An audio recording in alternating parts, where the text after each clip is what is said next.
예수 그리스도의 이름으로 기도드렸습니다. 아멘. 자리에 앉으시겠습니다.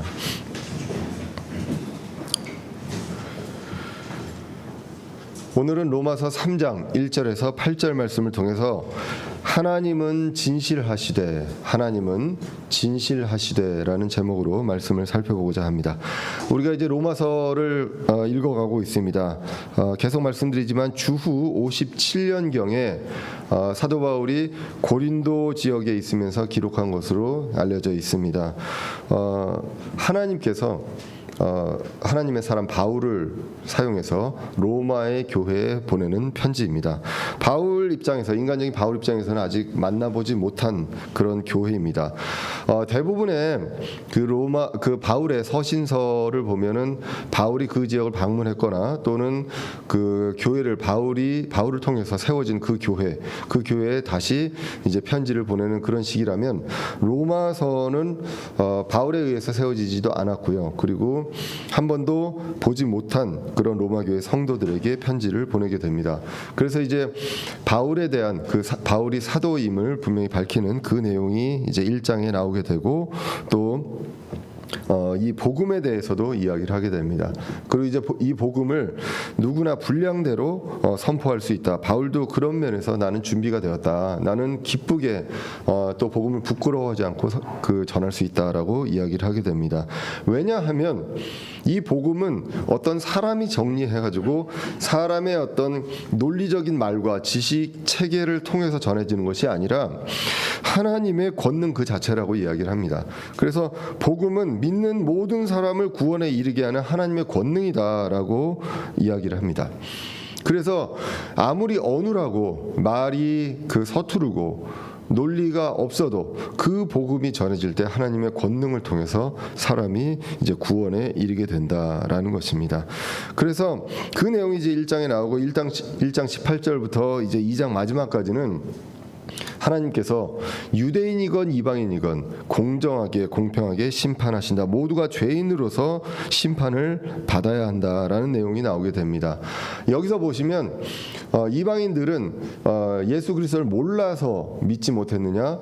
그렇지 않다. 하나님을 알만한 것이 모든 하나님을 알만한 것을 우리 안에 주셨다라고 이야기를 합니다. 그럼에도 일부러 거부했었습니다.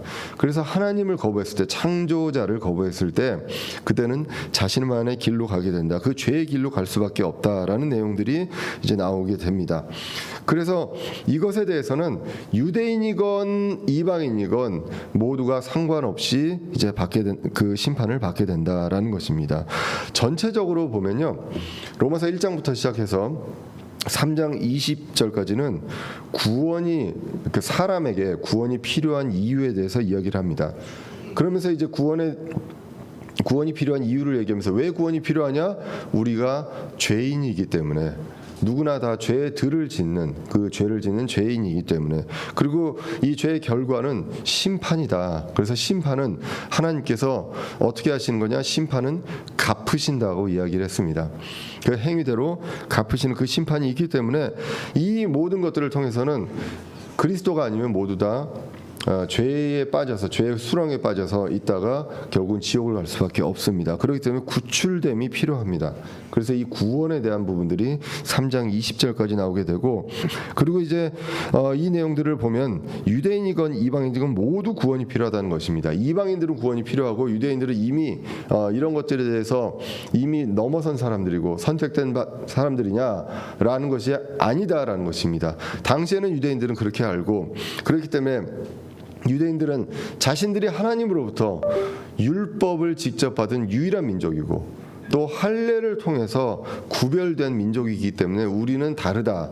그렇기 때문에 너희들은 우리하고 정말 상종 못할 그런 존재다라는 식으로 이방인들을 멸시하고, 유대인들은 그런 어떤 선민의식과 어떤 구원에서 특별한 존재다라는 그런 마음으로 살아왔는데, 하나님은 바울을 통해서 로마 교회에게 이야기한 것은 유대인이건 이방인이건 할례건 무할례건 율법이 있건 없건 상관없이 공정하게 심판하신다. 그래서 로마서 2장 16절에 이런 심판을 하나님께서 나의 복음대로 예수 그리스도로 말미암아 사람들의 은밀한 것들을 심판하실 그 날에 이루어지리라. 그래서 복음대로 심판을 받는다. 공정하게 누구나 하나님은 외모로 판단하시지 않는다라고 이야기를 했습니다. 유대인들은 자신들이 특별 대우를 받을 것으로 생각하고 이방인들을 멸시했습니다. 그런데 심판은 공정하게 이루어진다. 이 로마서 2장에서 이야기한 것처럼 마음의 할례가 중요한데 그들은 육신의 할례 이 부분을 자랑하고 뽐냈습니다. 그리스도가 중요한데 그것을 부인했습니다. 그러니까 육신의 할례가 중요한 것이 아니라 마음의 할례가 중요하고 그리스도의 할례를 통해서 구원을 받는 것인데 그것이 아니라 육체의 할례를 이야기를 하게 됩니다. 그래서 그 당시에도 유대인들은 아무리 이방인들이 예수 그리스도를 믿어도 너희들 할례 받지 않으면 구원받지 못한 것이다라고 얘기할 정도로 그러한 일들이 있었습니다. 그래서 이제 지난주에도 골로새서 2장 11절을 봤었는데요. 골로새서 2장 11절에서는 또한 그분 안에서 그리스도의 할례로 말미암아 육신의 죄들에 속한 몸을 벗어버림으로 손으로 하지 않은 할례로 할례를 받았느니라. 우리는 손으로 하지 않은 할례고요. 그리스도의 할례로 육신의 죄들, 이 껍질로 있는 육신의 죄들에 속한 몸을 벗어버렸다. 라는 것, 이것이 중요한데 그런데 유대인들은 육신의 할례를 이야기를 하고 있었습니다. 외모로 유대인들 그 자체로 구원을 받거나 심판을 면할 수 없다는 것입니다. 이 점에서 이방인과 차이가 없다라는 내용이 나오게 됩니다. 자, 그럼 이제 유대인들은 좀 이제 억울하게 됩니다. 그래도 자신들을 통해서 하나님께서 역사하시고 이 구약은 이스라엘의 그냥 역사입니다. 오실 그리스도를 이야기하고 있지만 그 이스라엘 입장에서는 그들의 국사책인 거죠. 그런데 거기에 이제 하나님께서 역사하시는 이 모든 것들에 자신들의 어떤 역사가 들어가 있고 그리고 자신들을 통해서 어떻게 보면 하나님의 그 의가 드러났던 것입니다. 그래서 그 내용에 대한 어떤 논쟁이 이제 오늘 본문 3장 1절부터 8절까지 이제 나오게 됩니다. 3장에 보면 이제 1절에 그러면 이제 유대인이 낳은 점이 뭐냐 도대체 유대인 이방인 똑같지 않느냐 심판이나 죄의 문제에 있어서 똑같지 않느냐 그러면 도대체 유대인이 뭐길래 여태까지 이렇게 유대인들을 하나님께서 사용하셨느냐라고 이야기하는 것입니다. 그래서 3장 1절에 그러면 유대인의 나은 점이 무엇이냐 혹은 할례의 유익이 무엇이냐라는 것입니다. 왜 우리가 할례를 받았냐 유대인이 그러면 할례 안 받아도 되는 거라면 왜 할례를 받았느냐 그리고 도대체 유대인의 이점이 나은 점이 무엇이냐라는 것 이 어드밴티지가 무엇이냐라고 이야기를 합니다. 왜냐하면 하나님은 유대인을 선택하셨다고 했습니다. 그래서 선택하신 징표로 할례를 행했고 율법도 받았습니다. 그런데 그게 의미가 없다면 그게 무엇이냐라는 것인데 그거에 대한 이제 답변이 2절에 나오게 됩니다. 2절에 보시면 모든 면에서 많으니 주된 이유는 그들에게 하나님의 말씀들이 맡겨졌다는 것이라는 것이죠. 그래서 일단은 유대인들에게 이 어떤 죄와 심판에 대한 문제, 이 문제는 이방인과 유대인의 구별이 없다. 구원에 대한 문제도 유대인과 이방인의 구별이 없습니다. 그런데 그 말고 모든 면에서 그래도 유대인들에게 그 이점이 많다라고 이야기를 합니다. 자, 이 내용들을 보면은 우리가 이제 여러 가지 그 유대인들의 뭐 이점 알 수 있는 것들도 있지만 성경에 나온 내용들을 본다면 로마서 9장 4절에 이제 나와 있습니다. 로마서 9장 4절에 보시면 그들은 이스라엘 사람들이라 그러니까 이 사도 바울이 내 형제 이스라엘에 대해서 이야기를 합니다. 그렇게 얘기하면서 그들은 이스라엘 사람들이라 그들에게는 양자 삼으심과 영광과 언약들과 율법을 주심과 하나님을 섬김과 약속들이 속해 있고 조상들도 그들의 것이요 육체에 관한 한 그리스도께서도 그들에게 나셨으니라고 나오게 됩니다. 굉장히 많은 이유가 있습니다.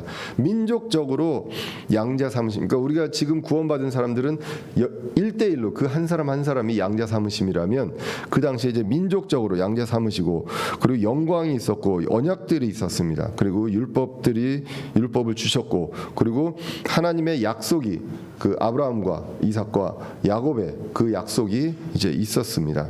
그리고 그들의 조상 유대인들의 조상들도 그들의 것이고 육체에 관한 한 그리스도가 그들에게서 나셨습니다. 그래서 요한복음 4장에서 구원이 유대인에게서 난다라고까지 이야기를 했었습니다. 그래서 많은 내용들의 이점이 있습니다.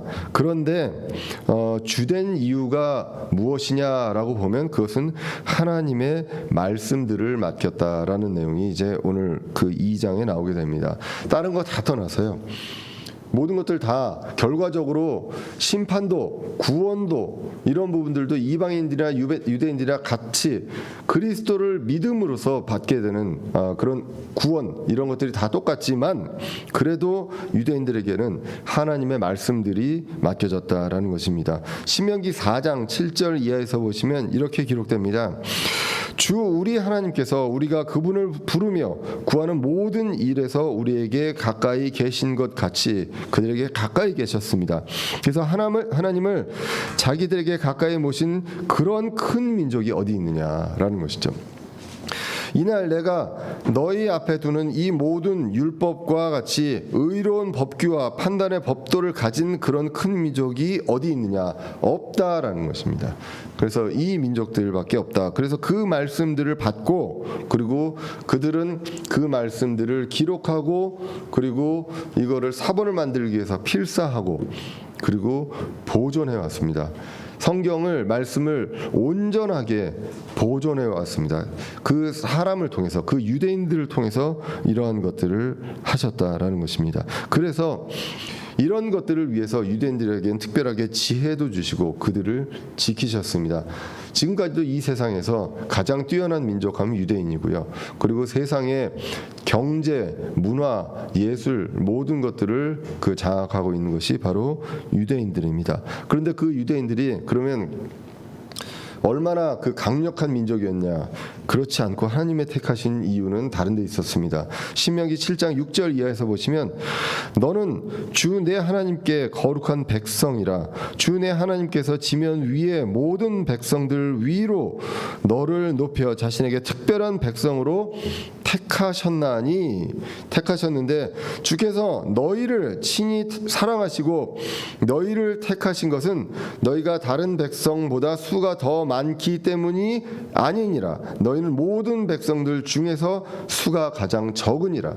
수가 가장 적기 때문에 하나님께서 이 적고 약한 민족을 통해서 큰 일을 그리고 정말 이 성경 기록 하나님께서 주신 말씀을 완벽하게 온전하게 보존할 수 있을 만큼의 그 능력을 하나님께서 유대인들에게 허락하셨다라는 것이고 그것이 지금 이 세상에서도 2000년간 나라가 없던 그 나라가 회복이 되고 그리고 그 미국조차 유대인들에 대해서 이제 무시하지 못하고 대통령 당선되자마자 미국 대통령들은 그 유대인들의 그 포럼에 참석해서 그들에게 공약을 발표할 정도로 그 유대인들에 대한 내용들이 이렇게 이 전 세계적으로 그 강력하고 세계를 장악하고 있다는 것 이것이 바로 하나님의 위대하심을 보여주는 그런 하나의 예로 보여줄 수 있습니다.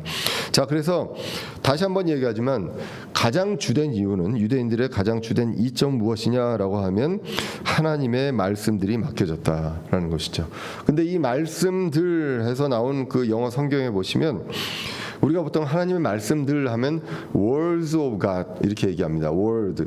그래서 words 해서 이제 말씀들 이야기하는데 오늘 말씀에서는 oracles라고 얘기합니다. oracles of God 이야기합니다. words가 아니라 oracles라고 하는데 이 oracle은 성경에서 한 24번 정도 나옵니다. 24번 정도 나오는데 신약에서만 한 4번 정도 나오고 나머지는 구약에 나옵니다. 혹시 그 들어보셨나 모르겠습니다. 오라클 하면 이게 이제 컴퓨터 그 언어기도 하고요. 그리고 그 전에 제가 이제 그 거듭나기 전에 그 세상의 영화를 아주 좋아했을 때 그 매트릭스란 영화를 보면 거기에 오라클이란 여자가 나옵니다.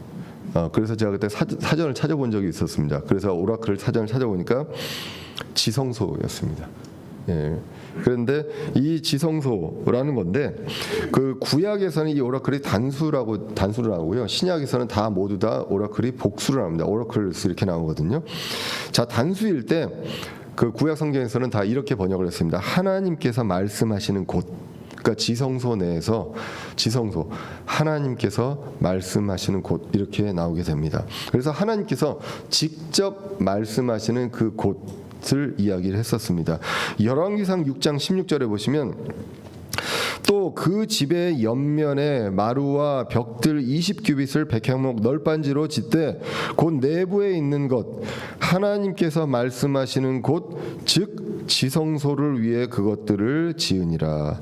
그래서 하나님께서 말씀하시는 곳 이것을 Oracle of God이고요. 그 다음에 지성소 Most Holy Place 이렇게 나옵니다. 그래서 우리가 알고 있는 그 성막 안에 있는 지성소 이것을 이제 오라클이라고 이야기를 했었습니다.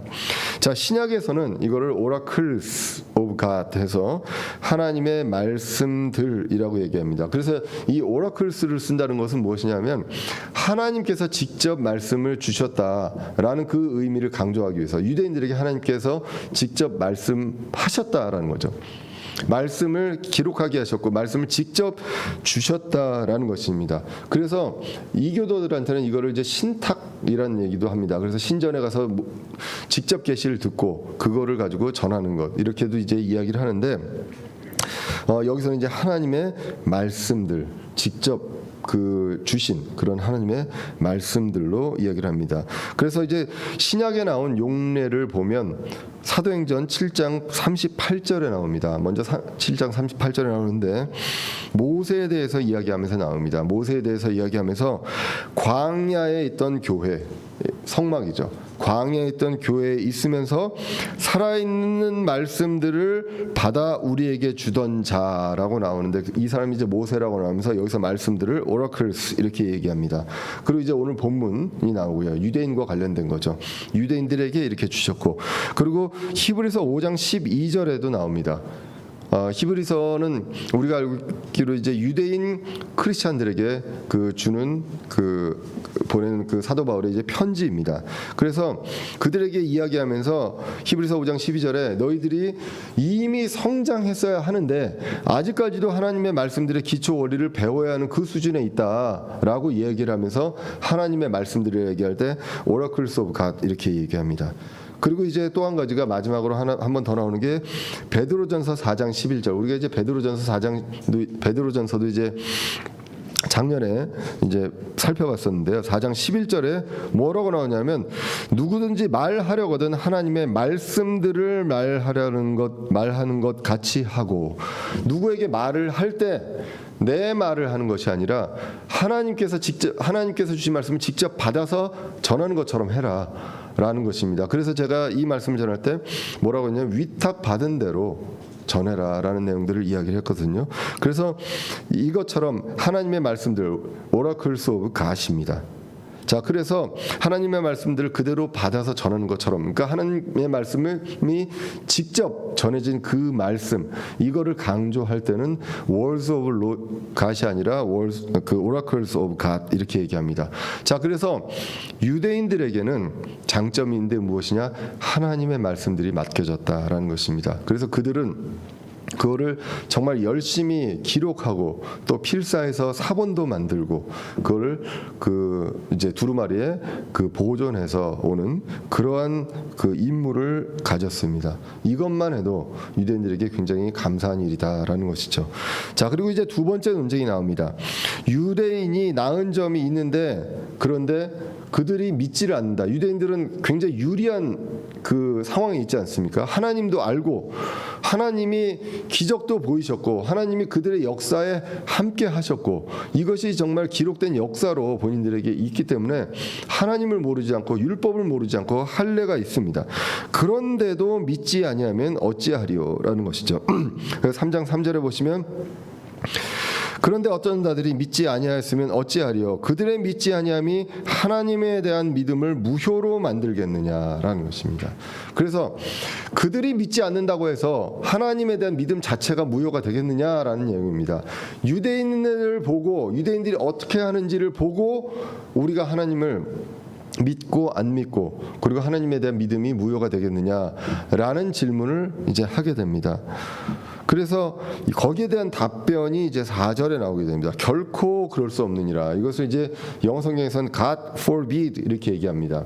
이건 굉장히 강력하게 그 부정하는 내용입니다. 그래서 결코 그럴 수 없느니라. 참으로 하나님은 진실하시되 사람은 다 거짓말쟁이라 할지어다. 이것은 기록된 바 이로써 주께서 주의 말씀하신 것에서 의롭게 되시고 판단 받으실 때에 이기시리라 함과 같으니라 라는 것이죠.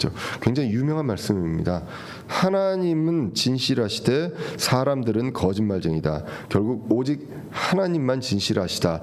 사람을 보고 이것을 통해서 완전하신 하나님, 은혜로우신 하나님, 이 하나님을 다 알 수 없다는 것입니다. 아이러니컬하게 유대인들은 말씀이 있었습니다.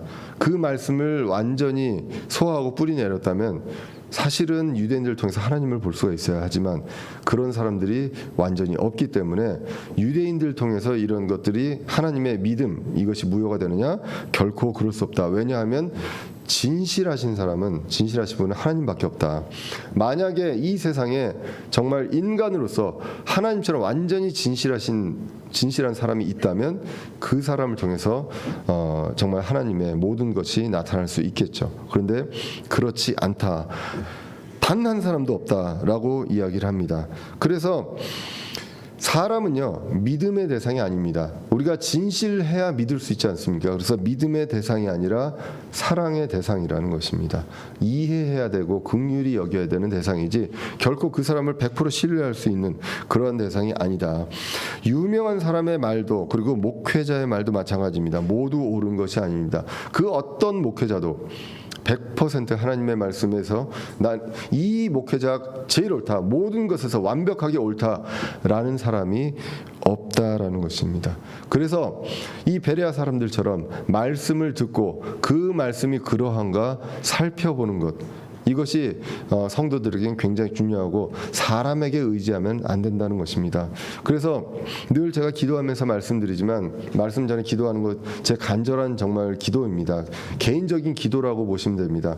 여러분들이 저를 보지 않기를, 그리고 저를 통해서 선포될 말씀을 들음으로써 하나님을 바라볼 수 있기를, 그리고 저도 마찬가지로 정말 이 말씀을 받을 때 정말 Oracles of God이다 이 생각을 가지고 말씀을 그대로 전하고 제 생각이 아니라 이 말씀을 여러분들이 이해할 수 있게 풀어서 설명해 주는 그것을 할 수 있게 해달라고 기도를 하는 것입니다. 정말 자칫 잘못하면 순간순간에 그냥 제가 하고 싶은 의도대로 그 말씀이 나올 수 있기 때문에 저는 그거를 정말로 100% 차단하고 싶습니다. 근데 인간이라 그게 좀 잘 안 돼서 이제 실수를 할 때도 있고요. 실수한 적도 있습니다. 그래서 여러분들 아시겠지만 말씀을 잘못 줘서 정정한 적도 좀 있었습니다. 그래서 그만큼 이제 부족하기 때문에 모든 게 사람을 통해서 나오는 말이 100% 옳다, 그거는 이 세상의 어느 목회자도 그럴 수 없다라는 것 기억해야 합니다. 사람들이 다 거짓말쟁이다. 옳고 그름을 판단하고 할 때 100% 이 사람 말을 따라서 할 수 있는 것, 그런 것들이 아니다라는 것. 근데 우리는 그걸 잊고 삽니다. 이 사람이 좋아지고 이 사람이 존경스러워지면 그냥 이 사람이 하는 말 모든 말이 진리인 것처럼 자꾸 받아들이려고 하는 그러한 습성들이 분명히 있기 때문에 우리 로마서 오늘 3장 4절을 통해서 하나님은 진실하시되 사람은 다 거짓말쟁이다라는 것들을 분명히 기억할 필요가 있습니다. 그리고 이제 그 뒤에 나오는 말씀이 있습니다. 옳고 그름을 판단받을 때 주님께서 판단받을 때 이기신다라는 말씀인데, 이 구절은 이제 그 기록된 바로 나온 것을 봐서 다른 성경 구절을 인용한 것으로 보여지죠. 이것이 바로 시편 51편 4편에 나오는 내용입니다. 이 시편 51편은 다윗의 시인데요. 그때가 어떤 때였냐면 밧세바와 간음을 하고요. 그리고 그 대언자 나단이 왔을 때 그때 이제 다윗이 죄를 자백하고 회개하는 내용입니다. 그래서 시편 51편 4절을 보시면 내가 오직 주께만 죄를 짓고 주의 눈 앞에서 이 악을 행하였사오니 아무도 몰랐거든요. 그 다윗의 죄를. 그런데 주님의 눈앞에서 이 악을 행하였사오니 이로써 주께서 말씀하실 때 의롭게 되시고 판단하실 때 깨끗하시리이다. 하나님께서 이것들을 주께서 말씀하실 때 주님의 의로우심이 나타나고 그리고 판단하실 때 깨끗하시리이다라고 이제 나오게 됩니다. 그런데 여기서는 판단하실 때라고 이제 나오게 되는데요. 그런데 오늘 본문은 판단 받으실 때로 나옵니다. 그래서 주님께서 이런 어떤 죄들을 그 다윗의 죄들을 판단하시고 이렇게 할 때 이제 의롭고 깨끗하심이 증명된다라는 것이고 오늘 본문은 이런 누구와 논쟁이 있더라도 이 부족한 사람 아무리 세상에서 뛰어나 보이는 신학자, 신학 박사라고 할지라도 그 사람이 무언가 논쟁을 하고 할 때 그것을 통해서 하나님의 말씀이나 하나님의 어떤 의로 이런 것들이 판단 받으실 때 분명히 이기신다라는 것입니다. 어떠한 논리와 이런 것들이 있어도 하나님께서 늘 이기신다라는 내용으로 이야기를 하게 됩니다. 자, 사람들이 다 거짓말쟁이기 때문에 이런 논쟁들이 있어도 하나님만 진실하시기 때문에 결코 진실하신 하나님을 이길 수 없다라는 내용이 이제 3장 4절에 이제 나오는 내용입니다. 3절의 질문이 뭐였죠? 3절의 질문이 사람을 통해서 유대인들이 그런 말씀으로 그 받은 그런 이점이 있는 그 사람을 통해서 사람이 실족했다고 하나님의 믿음이 무효화될 수 있냐? 그렇지 않다. 왜냐하면 사람들은 다 거짓말쟁이기 때문에 하나님만 진실하기 때문이다라는 것 이것을 이야기를 하고 있습니다. 그래서 이제 5절은 이제 논쟁을 넘어서요. 5절 이하에서 보면 이제 궤변으로 가게 됩니다. 약간 궤변으로 가게 되는데 3장 5절에 보시면 그러나 우리의 불의가 하나님의 의를 드러내면 우리가 무슨 말을 하리요? 내가 사람으로서 말하노니 보복하시는 하나님께서 불의하시냐라는 것입니다. 그래서 여기서의 논쟁은 뭐냐면 이스라엘 민족들의 역사에서 보시면 여러분들 이스라엘 민족 구약을 보면 유대인들을 어떻게 생각하십니까? 유대인들을 유대인 정말 존경스럽다 이렇게 생각하시는 분들 있나요? 구약의 역사를 보면 참 나 같으면 하나님을 직접 보고 하나님의 말씀도 듣고 막 이런 기적들을 봤으면 그냥 철석같이 믿을 텐데 그렇지 못하고 뭐 불평하고 그래서 그 성경 기록을 보면 거의 한 40년에 한 번씩 이제 침략을 받았대요. 그러니까 실족하고 침략하고 이게 평균적으로 한 40년에 한 번 정도 된다고 합니다. 자, 그래서 그런 것들을 이제 보게 되죠. 절대 유대인들을 존경할 만한 사람들이니까 구약의 역사를 봤을 때는 나 같으면 안 그럴 텐데라고 생각을 하시는 분들이 많을지도 모르겠습니다. 그래서 유대인들의 변명입니다. 우리가 불의했기 때문에 하나님의 의가 드러난 게 아니냐. 그 유대인의 부족함을 통해서 구약에서 하나님의 그 놀라우신 역사가 그 드러난 것 아니냐라는 것입니다. 그래서 그냥 사람들이 그 말하기는 그 어떤 유대인의 불순종 이런 것들을 통해서 하나님의 의가 드러나지 않았느냐. 그러면 하나님께 좋은 일을 내가 했는데 왜 보복하시느냐라는 것입니다. 여기서 심판을 하신다는 거는 그러면 그렇게 잘 사용하셔놓고 이런 것들은 보복하시는 거 아니냐. 그러면 보복하시는 하나님은 불의하신 거 아니냐. 라는 식의 어떤 논리를 이제 펴게 됩니다. 그래서 내가 사람으로서 말하노니라고 이제 괄호친 이유는 내가 사람이 말하는 대로 말하노니, 그러니까 어떤 사람의 논리로 이야기하노니라고 보시면 됩니다. 마치스 성경에 이제 그렇게 나와 있습니다. 그래서 이러한 논리를 이야기할 수 있지 않느냐라고 했는데 답변은 또 다시 결코 그럴 수 없다라는 것입니다. 3장 6절에 보시면 결코 그럴 수 없느니라. 그러면 하나님께서 어찌 세상을 심판하시려? 만약에 하나님께서 불의하다, 그리고 하나님께서 보복하시는 하나님이다라고 하면 심판을 보복으로 하면 어떻게 심판을 하실 수 있느냐라는 것입니다. 심판은 보복이 아닙니다. 하나님께서 모든 심판을 공정하게 갚으신다고 하셨거든요. 그런데 이거를 보복 그러면 하나님께서 어떻게 세상을 심판하시느냐라고 이야기합니다. 그래서 보복하시면 불의하시고 부당한 거다라는 것이죠. 자, 그래서 하나님은 진실하시고요, 절대 보복하시는 그런 분이 아니다라는 것입니다. 7절 이하에서도 같은 논리로 이제 이야기하는데 더욱 더 이제 내용이 이제 궤변으로 가게 됩니다. 3장 7절에 보시면 만일 내 거짓말을 통해 하나님의 진리가 더욱 풍성하게 되어 그분의 영광을 얻게 되었다면 어찌하여 내가 여전히 또한 죄인으로 심판을 받느냐라는 것이죠. 이제 사도 바울이 이야기를 합니다. 내 거짓말을 통해서 영광을 받았다면, 나의 어떤 거짓된 것으로 영광을 받았다면 어찌하여 죄인으로 심판을 받겠느냐라는 것입니다. 죄인이 아니라 하나님께서 영광을 주셨다면 그 공로로 상을 받아야지 왜 죄인으로서 심판을 받는, 죄인은 심판을 받는 그러한 존재가 되겠느냐라는 것입니다. 자, 그래서 계속 이제 유대인들이 얘기하는 것, 과정이 있지만 과정에 대해서 우리가 이제 부끄러운 역사도 있긴 하지만 결국 그것 때문에 하나님께서 의가 드러나지 않느냐, 결국은 결과를 통해서 보면 결국은 우리를 통해서 하나님의 어떤 구속 사역 이런 것들에 그 기여하지 않았느냐, 그런 내용들이 나오게 되는 거죠. 그래서 바울도 이야기를 합니다. 내 거짓말을 통해서 이렇게 됐다면 그것도 아니지 않느냐. 그래서 이제 8절로 이어집니다. 차라리라고 하면서, 왜냐하면 이런 식으로 중상모략을 당할 수 있다는 것입니다. 괄호 열고 우리가 중상모략을 당하듯이 또 어떤 자들이 우리가 이런 말을 한다고 주장하듯이 선을 이루기 위해 우리가 악을 행하자 하지 아니하겠느냐. 결국 이 내용을 이제 이야기하고 싶은 거죠. 정당화하게 하는 거죠. 내가 하는 일에 대해서 정당화하는 그러한 일을 하고 결과만 보면 되지 않느냐라는 것입니다. 그런데 여기서 이제 그들이 정죄받는 것이 옳으니라라고 나오게 됩니다. 자, 1장에서도 나왔지만 하나님을 알만한 것을 주셨음에도 사람들이 믿지 않았습니다.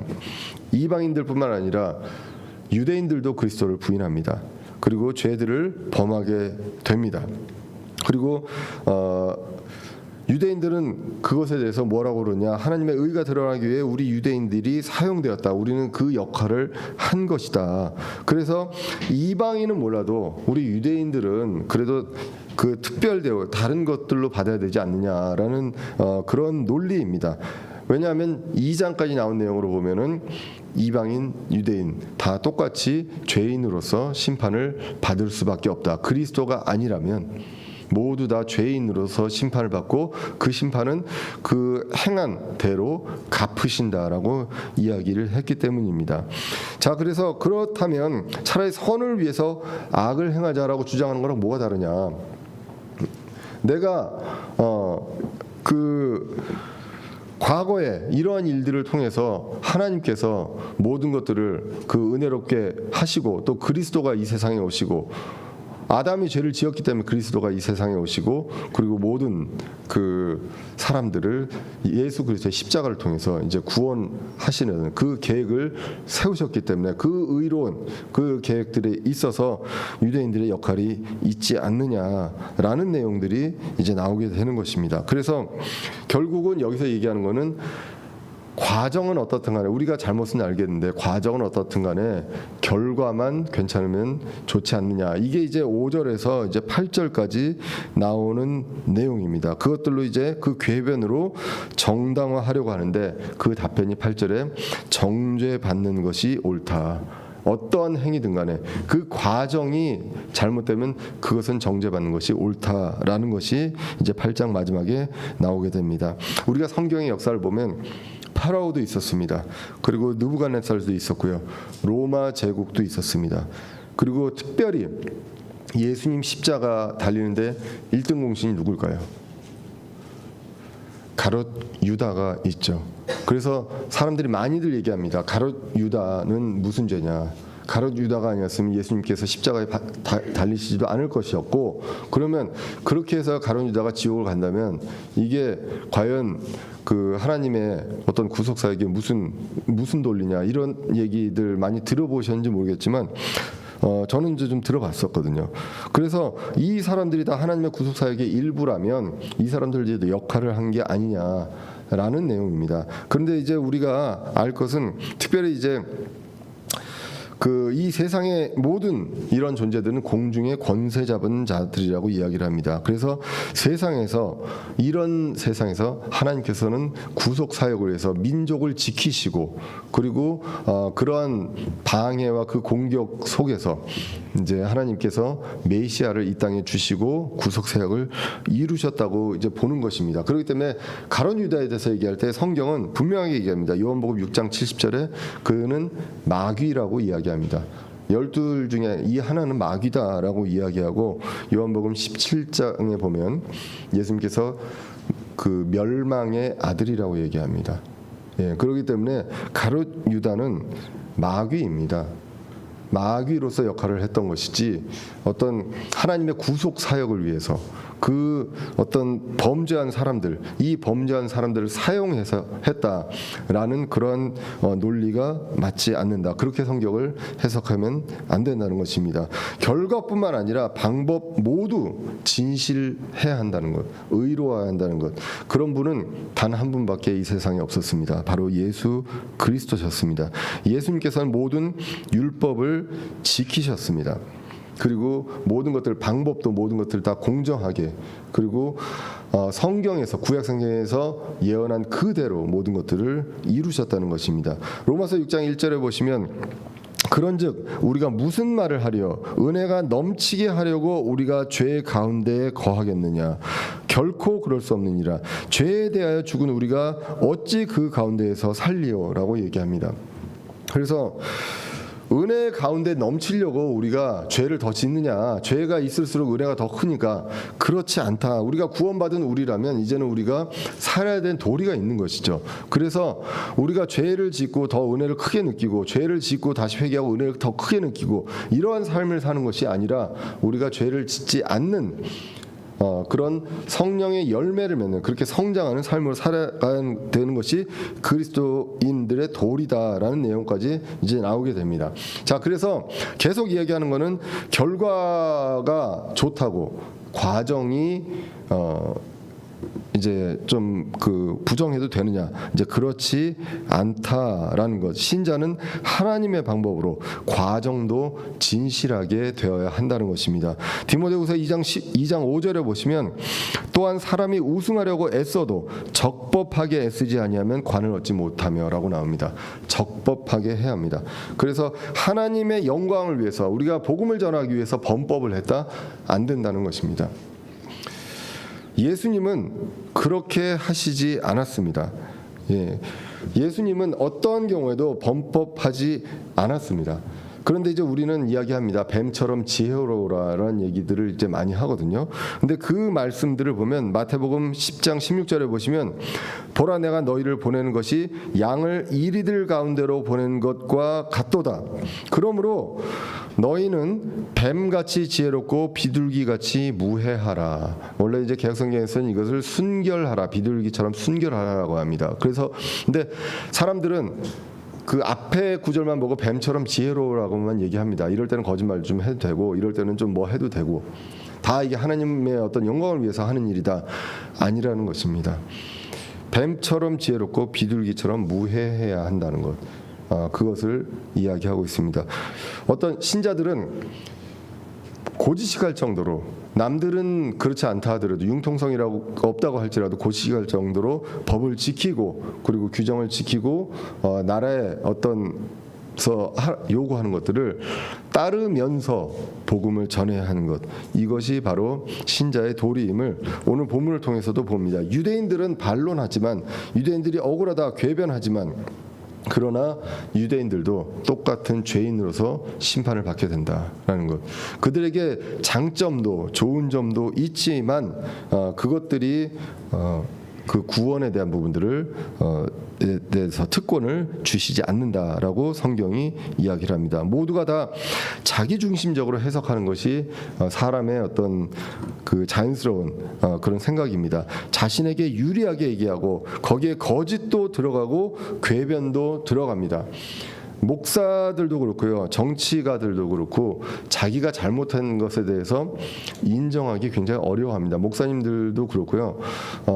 내가 잘못 전한 것들에 대해서 이건 잘못 전했습니다, 이건 정정하겠습니다 하기 굉장히 어렵기 때문에 거기서 또 변명이 나오고 궤변이 나오고 이렇게 되는 그러한 것들이 사람의 존재라는 것입니다. 유대인들이 우리와 다르냐, 우리에 비해서 더 악하냐, 더 그러냐, 그렇지 않다라는 것입니다. 오늘 본문을 통해서 우리가 기억해야 되는 것은 하나님만 진실하시다라는 것이죠. 그렇기 때문에 사람을 맹신하지 말아야 됩니다. 그런 존재가 아닙니다. 훌륭한 사람이라고 모든 말이 진실되지 않습니다. 그리고 또 한 가지, 사람을 보면서 실망하지 말라는 것입니다. 사람을 맹신하지도 말고 사람한테 너무 실망하지도 말라. 원래 사람이 그렇다. 아무리 훌륭한 사람이고 유명한 사람이라도 다 거기서 거기. 그렇기 때문에 실망하지 말고 오직 하나님만 진실하시고 하나님만 공의로우시다라는 것, 그것을 우리가 기억을 할 필요가 있습니다. 공의로우신 하나님에 대한 심판, 이것을 우리는 의심합니다. 저 사람 저렇게 잘 먹고 잘 살다가 그냥 잘 죽으면 너무 억울한 거 아니냐. 우리가 그 뒤에 하나님께서 그 사람을 심판하시는 걸 우리를 본 적이 없습니다. 그렇기 때문에 그것을 가지고 하나님에 대한 내용들, 이런 것들을 우리가 판단할 수 없습니다. 나의 얄팍한 논리로 이해할 수 없는 그런 하나님의 공의, 하나님의 진실하심이 있습니다. 모든 것들이 이해가 가지는 않습니다. 하지만 하나님께서 신실하시다는 것, 이것은 과거의 구약의 역사만 봐도 알 수가 있습니다. 하나님께서 약속하신 그대로 모든 것들을 이루시고요. 그리고 아브라함에게 약속하셨던 것처럼, 그리고 야곱에게 약속하셨던 것처럼 이스라엘 민족이 이집트에서 그 노예 생활을 할 것이라는 것, 그리고 다시 풀려날 것이라는 것, 그리고 예레미야를 통해서 바빌론에 70년 동안 있을 것이라는 것, 이 모든 것들을 정확하게 이야기하시고 약속대로 다시 거기서 끌어내시고 하신 이 모든 것들을, 약속을 신실하게 지키시는 것을 봅니다. 누군가를 믿을 때 우리도 그렇지 않습니까? 과거에 그 사람에 대한 것들을 보고 그 사람의 인격을 보고 그 사람은 이제 보지 않고요, 따지지 않고 그 사람을 믿게 되죠.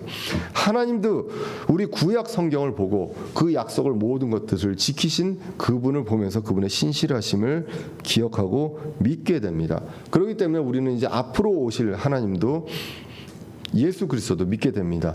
공중에서 우리가 올라가서 그분을 만나게 될 것도 우리는 확신하고 흔들리지 않고 믿게 된다는 것입니다. 우리가 말씀을 봅니다. 말씀을 보고 판단하는 이유는 사람들이 거짓말쟁이이기 때문입니다. 하나님만 진실하시기 때문에, 진실하신 하나님이 그 말씀을 직접 기록하셔서 모든 성경 단어, 성경 기록들이 하나님의 영감으로 기록된 그 말씀이기 때문에 그 하나님의 말씀만 신뢰하면서 가게 됩니다. 그래서 사람을 신뢰하지 않고 그분만을 신뢰하며, 그리고 다시 오실 예수 그리스도를 확신하고 소망해서 우리가 늘 평안함을 가지고 살면서 복음을 전할 수 있는 저와 여러분들 되시기를 간절히 기원합니다. 기도하겠습니다. 살아계신 하나님 아버지, 오늘도 부족한 사람의 입술로 주님의 말씀을 나누게